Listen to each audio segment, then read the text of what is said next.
김태현의 정치쇼. 김태현의 정치쇼 경제 끌어올려. 자, 김태현의 정치쇼 3부 경제 끌어올려 시간입니다. 두 분 오셨어요. SBS의 김혜민 기자, 권혁중 경제평론가 나오셨습니다. 안녕하세요. 네, 안녕하세요.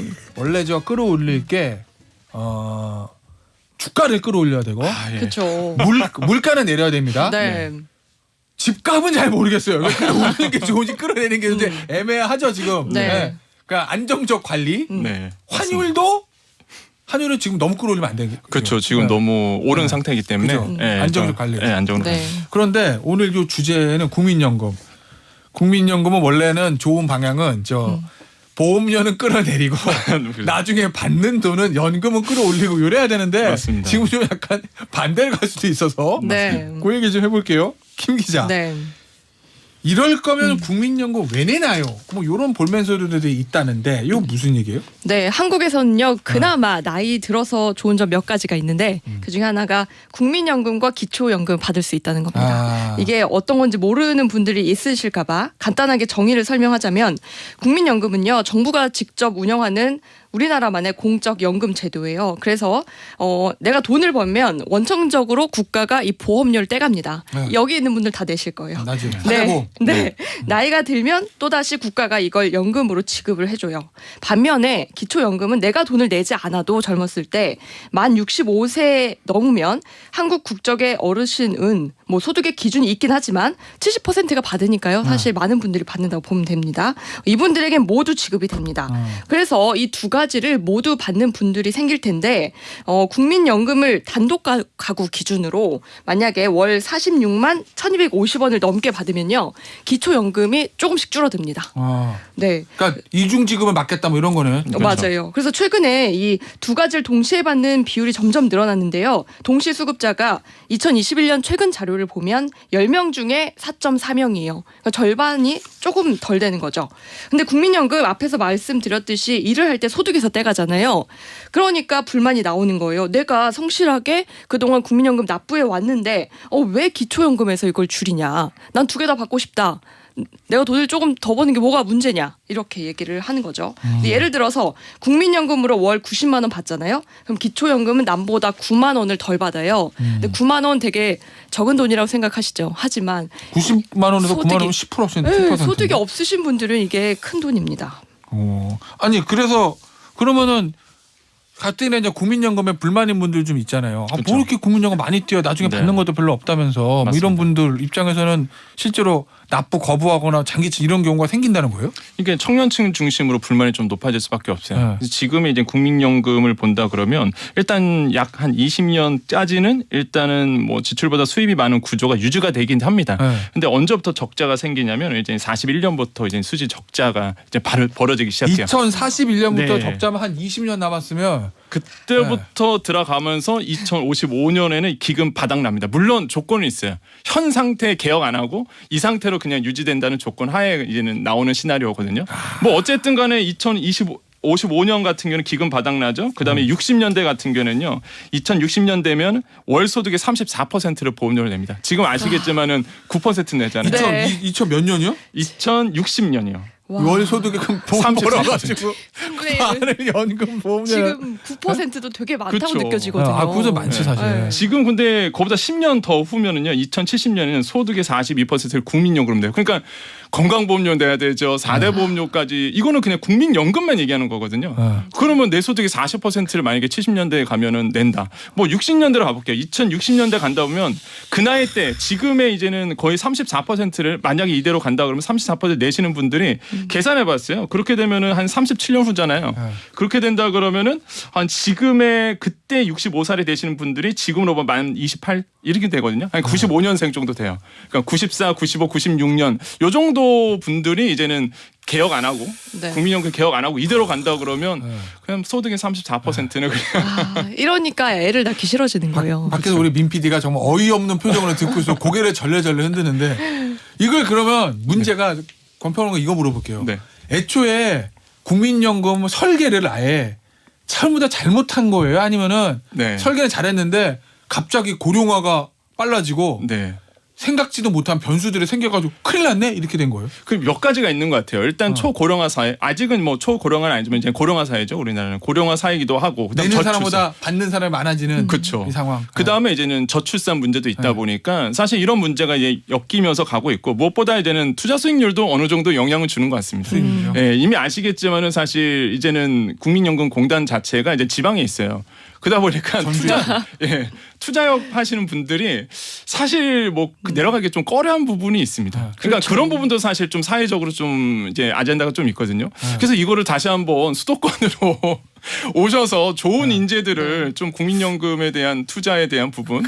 예. 최근에 아시잖아요. 이제 작년도에 마이너스 9%, 8% 이렇게 났거든요. 그러니까 이런 부분도 아마 지금 사회적인 논란이 좀 있다라고 말씀드렸죠. 그 얘기 수익률. 네. 그러니까 결국에는 우리가 돈을 누구나 마찬가지잖아요. 네. 우리 돈을 맡기는 거잖아. 국민연금공단에. 그럼 내 월급에서 떼어가지고 맡겨. 네. 그럼 거기서 잘 불려가지고 맞습니다. 나중에 내가 은퇴한 다음에 돌려받기를 바라는 게 모든 국민의 심정인데. 그렇죠. 그럼 우리 소망이죠. 국민연금관리공단이 이거 잘하고 있느냐. 아, 수익률. 그런데요. 예를 들면 세계적으로 제일 유명한 건 어디죠? 칼텍인가?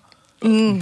뭐 노르웨이 연금, 뭐 네네네네. 캐나다 연금, 네. 캘리포니아 사학연금 막 이런 거 있잖아요. 유명한데 그런 데랑 비교하면 수익률이 어때요? 수익률은요, 뭐 전체 평균 하면 한 4.5% 정도 돼요. 네. 그런데 이게 문제가 있어요. 수익률을 조금 올린다고 해서 기금이 소진이 많이 늦춰지는 게 아니에요. 뭐 예를 들어 0.5% 정도 수익률을 높이잖아요. 그럼 기금 소진 시점이 원래는 이제 55년이라고 말씀드렸죠. 거기서 단 2년 늦춰집니다. 그러니까 2057년에 기금이 소진이 되는 거예요. 반대로 0.5%포인트 하락하면 1년이 앞당겨지는데 이거 가지고 지금 몇 퍼센트 가지고 몇 년 이게 사실 중요한 단기적인 싸움은 아니거든요. 그러니까 장기적으로 보면 네. 연금 개혁을 하는 게 맞아요. 그 얘기하잖아요. 앞서 권평론가 얘기하셨던데 수익률 관련해 가지고 네.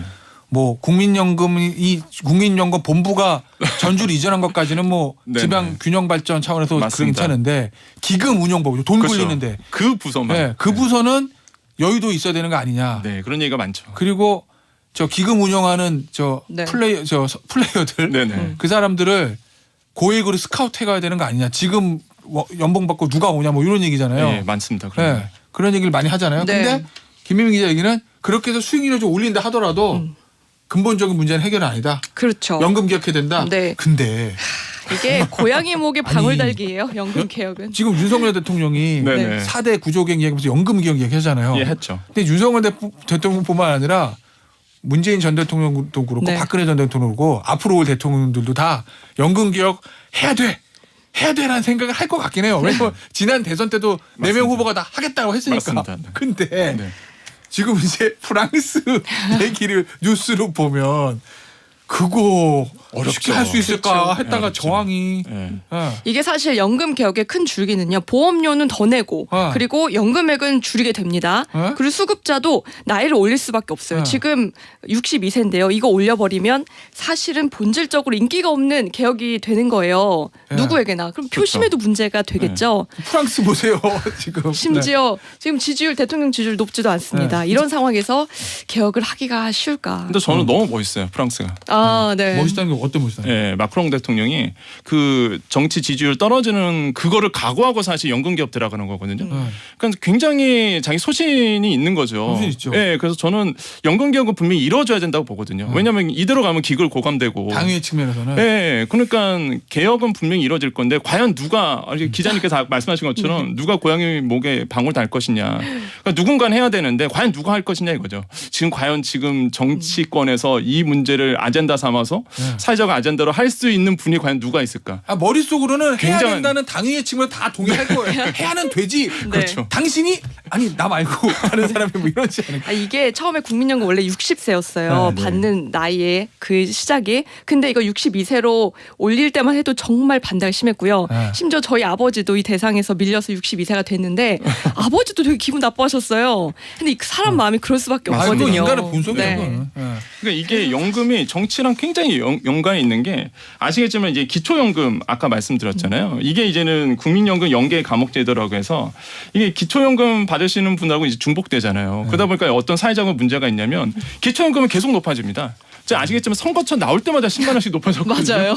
이번에 또 어떻게 될지 몰라요. 그러니까 또 올리자는 얘기가 나오죠. 네, 또 올리자는 얘기 나오면 국민연금 받으시는 분한테는 당연히 볼멘 목소리가 나오는 거예요.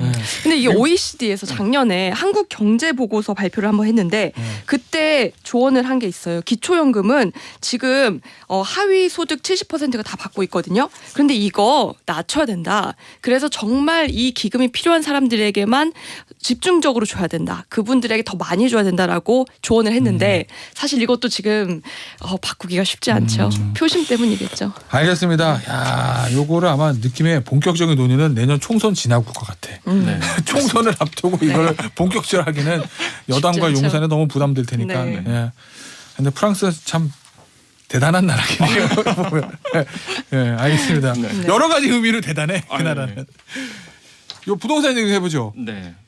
권평론가. 네. 2030 세대들 다시 아파트를 사들이고 있다. 네. 근데 2030 세대들이 부동산 살 때가 영끌족이라고 그래서 맞습니다. 속된 말로 제일 많이 올랐을 때 상투자 네. 영끌에서 상투 잡았다가 지금 부동산 가격 떨어지니까 이자 부담 못해서 막 경매로 나온다 이런 안 좋은 기사도 있었잖아요. 맞습니다. 근데 다시 산다는 거예요 지금? 예, 지금 뭐 한국 부동산원 자료에 따르면요. 지난 2월에 갔을 때 2030 세대 그러니까 20대 30대 분들이 전국 아파트 매입비 중에서 총 한 31%를 차지했습니다. 그러니까 다시 오르고 있는 추세거든요. 이게 아마 히스토리 보시면 다 아시겠지만요. 일단 그 21년도 1월이 이때 33%였습니다. 근데 21년도 1월이 어느 때였냐면은 이제 아파트가 피크 꽂았을 때가 21년도 한 10월이었어요. 그때 이제 피크하고 급격하게 하향했거든요. 그러니까 21년도 1월은요. 막 오르기 정말 많이 오를 때였습니다. 그 당시에 2030 세대가 한 33%를 차지했었거든요. 거의 육박한 거예요. 그런 거 보면은 다시 한번 2030 세대들이 대출을 안고 지금 이제는 뭐 특히 서울 지역 아파트죠. 이런 아파트에 지금 내 집 마련을 나서고 있다는 것이 일단은 2월달 통계로 보여지는데 그렇다고 이게 뭐 대세적으로 뭐 2030 세대는 아파트를 구입하고 있다라고 보기 좀 어려운 게 사실 이제 이미 부동산 시장을 아시는 분은 아시겠지만 이제 급매물들이 많이 있었습니다. 그게 이제 소진되면서 거기에서 많은 분들이 2030 세대가 차지했었거든요. 그래서 이제 뭐 대출 완화도 됐고 그다음에 급매물도 나왔겠다. 이러면서 이제 서울 지역 중심으로 내 집 마련을 하시는 분들이 좀 늘어나긴 늘어났다. 이렇게 좀 볼 수가 있습니다. 그러면 2030 판단은 그런가요? 예전처럼 피크 때 소위 상투 잡는 영끌은 아니지만 네. 지금 급매물이 나왔으니까 네. 시가보다 많이 떨어졌어. 그리고 대출도 풀렸어. 네. 그럼 더 떨어질 것 같지 않고 네. 지금이라도 잡아야 된다. 뭐 이런. 그렇죠. 집값이 어. 떨어지다가 요즘 잠깐 주춤하고 있거든요. 아, 지금 사야 되나? 저번처럼 과거처럼 갑자기 또 확 오르는 거 아닐까 이런 불안감이 있는 거예요. 그래서 게다가 최근에 특례 보금자리론도 정부에서 저리에 주고 있습니다. 그리고 시중은행 대출도 되게 저렴해졌어요.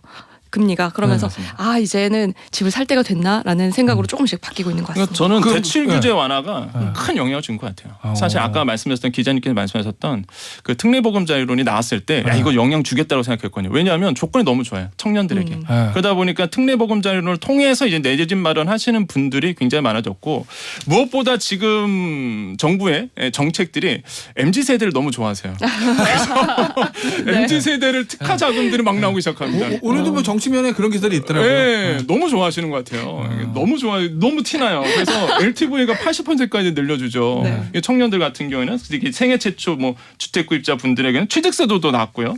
그 다음에 또 디딤돌 구입자금도요. 원래는 한 2억 5천이었다가 생애 최초 같은 경우에 3억 원은 늘려줬고 신혼부부는 4억까지 늘려줬거든요.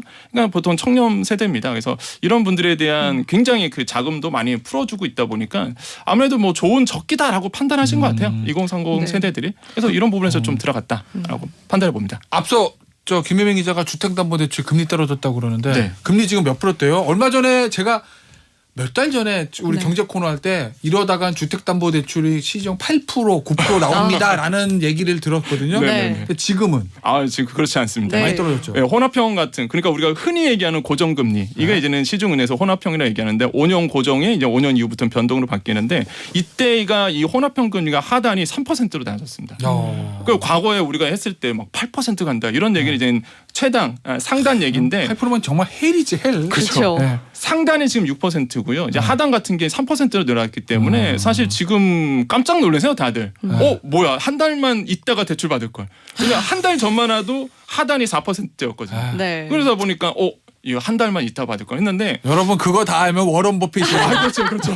다 워런 버핏 되는 거야. 그거 다 알면. 그렇죠. 어? 진짜 한 치 앞도 볼 수 네. 없는. 아니 SVB가 망할 줄 어떻게 알았어요? 그러니까요. 실리콘밸리뱅크가 네. 이렇게 도산할 줄 누가 알았겠어요? 네. 그러니까 이 시장에서는 야 이거 그러다가 이렇게 뭐 연준에서 긴축 못 들어간다. 은행이 망하기 시작하는데 금리 이대로 놀릴 수 없다. 그러면서 아 금리가 낮아질 거야라는 것이 시장에 반영되기 시작해요.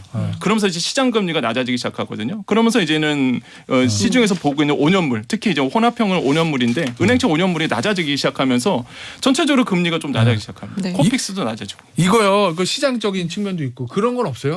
사실은 약간 관치금융 논란도 있긴 했는데 정부에서 은행에 대한 굉장한 압박이 있었잖아요. 그랬죠. 예대마지 너무 많이 하는 거 아니냐? 네. 은행하고 통신사 통해 가지고. 네. 그때 용산- 저희도 한번 네. 소개를 해드렸어요. 아니 어떻게 이렇게 성과급을 많이 받냐 은행들이 너네 그동안 노력도 없이 예대 마진 남겨가지고 그걸 다 성과급 잔치하는 거 아니냐 그랬더니 그 얘기 나오고 나서 갑자기 시중금리가 낮아지기 시작합니다. 네. 그 영향도 당연히 있을 것 같고요. 제가 맨날 하는 얘기 있잖아요. 정치 여러분, 은행은 절대 지지 않습니다. 그 얘기. 네. 요즘에 하는 얘기가 도장 깨기라는 얘기가 있어요. 도장 깨기요? 왜 그러냐면 이복형 금감원장. 금감원장 무섭잖아요. 사실. 아, 금융계에는 거의 검사 출신. 저승사자. 네, 정사자잖아요. 네. 거기다가 이게 도장 깨가 왜 나오냐면 이복형 금감원장이 은행을 이제 돕니다. 아. 돌 때마다 그 다음부터 은행 금리가 내려가기 시작해요. 어. 한마디로 은행 갈 때마다 도장 깨게 하고 오는 거죠. 그래갖고 갈 뭐- 때마다 네. 금리가 내려가. 그렇죠. 갈 때마다 그 시중 은행은 발발 발표를 합니다. 금리 내리겠다. 그러니까 이제는 시중에서 이런 얘기를 해요. 요즘 뭐 도장 깨기냐, 도대체. 뭐 이런 얘기 하시거든요. 그래서 네. 그래서 이렇게 뭐 말 그대로 뭐 정부에서 금리 내리라 그러니까 가상 금리가 좀 내려가고 있는 부분도 영향 네. 주는 것 같습니다. 근데 뭐 관치금융 논란이 있는 건 맞는데 저희 저 은행 소비자 입장에서는 금리 굉장히- 내면 좋죠. 그렇죠. 예를 들어서 좋습니다. 거기서 뭐 이런 거 있잖아요. 야 전기값 안 올리면 한전이 망할 수 있다. 적자 너무 그럼 약간 미안할 수도 있거든. 네. 한전 망하면 나중에 결국 우리 세금으로 메꿔야 되는. 근데 은행은 안 그렇거든. 네. 금리 좀 내려도 네. 은행은 항상 흑자거든요. 그러니까 그렇기 신기합니다. 때문에, 예, 좀 이렇게 뭐 금리 내리면 우린 좋죠. 우린 좋다. 네. 뭐 이런 얘기들 네. 하고 요 얘기 좀 해볼까요?